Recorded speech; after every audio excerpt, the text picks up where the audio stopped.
Assalamualaikum warahmatullahi wabarakatuh. Selamat pagi anak-anakku semua. Bagaimana kabar kalian hari ini? Semoga kalian semua sedang dalam keadaan sehat dan semangat untuk beraktivitas hari ini. Anak-anak, pada kesempatan kali ini kita akan belajar masih di tema 1, indahnya keberagaman, subtema 3, bersyukur atas keberagaman, dan pembelajaran yang kelima. Nah, anak-anak, materi yang akan kita pelajari pada kesempatan kali ini adalah yang pertama mengenai jenis-jenis bunyi, lalu yang kedua mengenai keragaman sosial dan budaya. Nah, sebelum kita masuk ke materi jenis-jenis bunyi, Bu Guru terlebih dahulu akan sedikit mengingatkan kepada kalian mengenai materi yang sudah disampaikan pada pembelajaran yang sebelumnya, yaitu proses bunyi sampai ke telinga kita. Kalian sudah pernah menyaksikan sebuah video di mana bunyi bisa sampai ke telinga kita. Nah, di sini Bu Guru akan menyampaikan ya Nana, bagaimana proses bunyi sampai ke telinga kita. Anak-anak, jika ada bunyi atau getaran yang berasal dari sumber bunyi, itu nanti akan ditangkap oleh daun telinga. Selanjutnya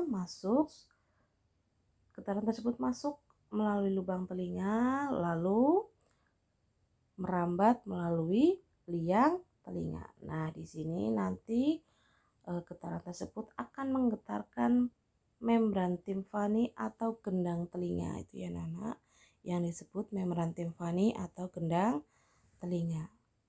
Nah, ketika membran timpani atau gendang telinga tersebut bergetar, maka akan menggetarkan juga yang namanya 3 tulang pendengaran.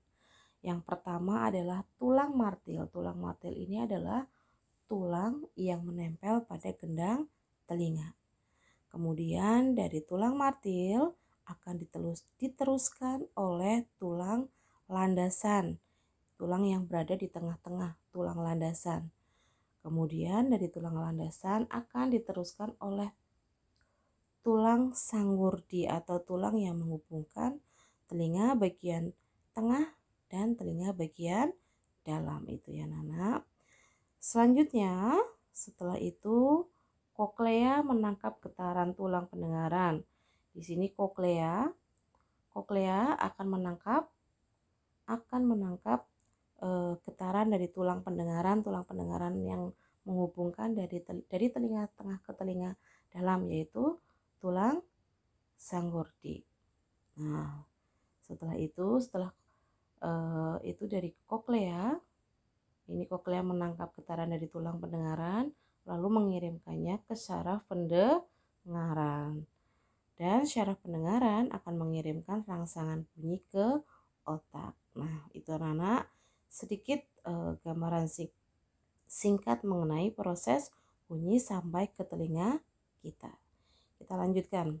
Nah, di sini Bu Guru sampaikan mengenai jenis-jenis bunyi. Bunyi memiliki jenis yang berbeda tergantung dari frekuensinya. Apa itu frekuensi anak-anak? Frekuensi itu adalah banyaknya getaran yang terjadi setiap 1 detik. Nah, di sini satuan frekuensi adalah hertz yang dituliskan dengan Hz. Berdasarkan frekuensinya, bunyi dibedakan menjadi 3 jenis. Ini berdasarkan frekuensinya, bunyi dibedakan menjadi 3 jenis. Yang pertama ada bunyi infrasonik. Bunyi infrasonik adalah bunyi yang mempunyai frekuensi sangat rendah, yaitu kurang dari 20 Hz ya. Bunyi infrasonik ini adalah bunyi yang memiliki frekuensi kurang dari 20 Hz.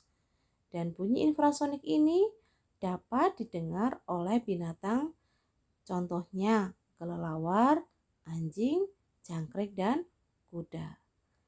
Ya Nana, jadi bunyi infrasonik adalah bunyi yang frekuensinya kurang dari 20 Hz dan bunyi ini bisa didengar oleh beberapa contoh hewan berikut, yaitu kelelawar, anjing, jangkrik, dan kuda. Selanjutnya ada bunyi audiosonik. Nah, bunyi audiosonik ini adalah bunyi yang dapat kita dengar anak-anak.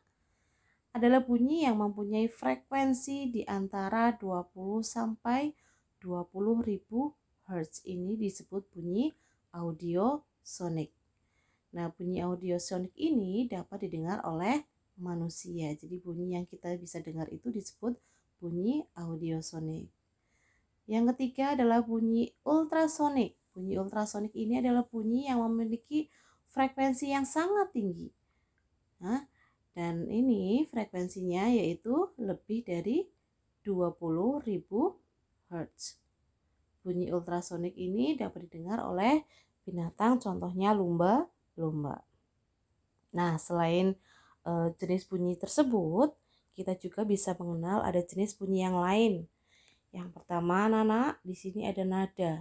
Nada ini adalah bunyi yang mempunyai frekuensi yang teratur. Contohnya ketika kalian mendengar ada suara alat musik yang sedang dimainkan. Lalu yang selanjutnya adalah desah, anak-anak. Desah ini adalah bunyi yang memiliki frekuensi tidak teratur. Frekuensinya tidak teratur. Contohnya, ketika kalian berada di pasar atau di tempat keramaian, kalian akan mendengar suara orang-orang yang sedang berbicara. Nah, suara tersebut ada yang terdengar pelan, ada yang terdengar keras. Jadi frekuensinya tidak teratur. Itu disebut dengan desah. Ya, suara orang yang kita dengar di tempat keramaian. Lalu ada suara air hujan. Contoh lain lagi, suara angin dan suara ombak. Selanjutnya ada dentum.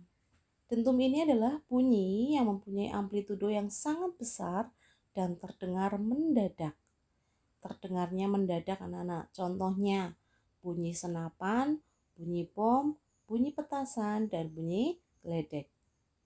Lalu yang selanjutnya yang nomor 4 adalah warna bunyi atau timbre. Adalah bunyi yang memiliki frekuensi yang sama tetapi terdengarnya berbeda. Ini contohnya. Jika ada sebuah organ dan gitar memainkan sebuah lagu dan dimainkan secara bersama-sama. Dan kita masih bisa membedakan mana yang bunyi gitar ataupun bunyi organ. Itu disebut dengan warna bunyi.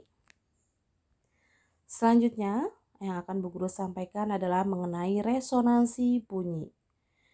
Resonansi adalah peristiwa ikut bergetarnya suatu benda karena ada benda lain yang bergetar.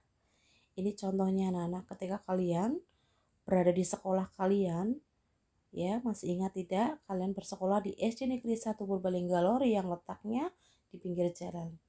Ketika ada bunyi kendaraan yang besar, contohnya bus atau truk, melintas di depan sekolah kalian, maka kalian akan mengetahui bahwa suara tersebut juga akan ikut menggetarkan benda-benda di sekitarnya. Contohnya kacanya akan ikut bergetar ya anak-anak. Nah, jika kalian sudah pernah merasakan belajar di kelas di bagian depan, kalian tentunya akan mengalami hal tersebut. Kacanya ikut bergetar. Nah, itulah yang disebut dengan resonansi bunyi.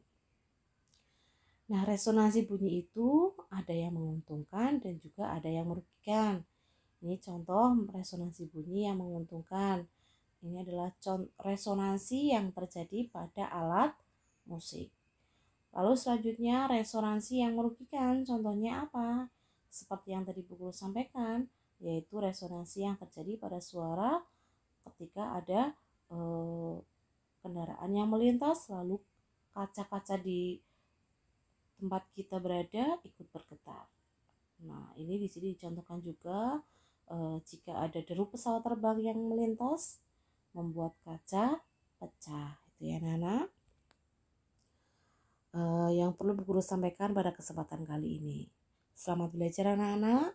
Terima kasih. Wassalamualaikum warahmatullahi wabarakatuh.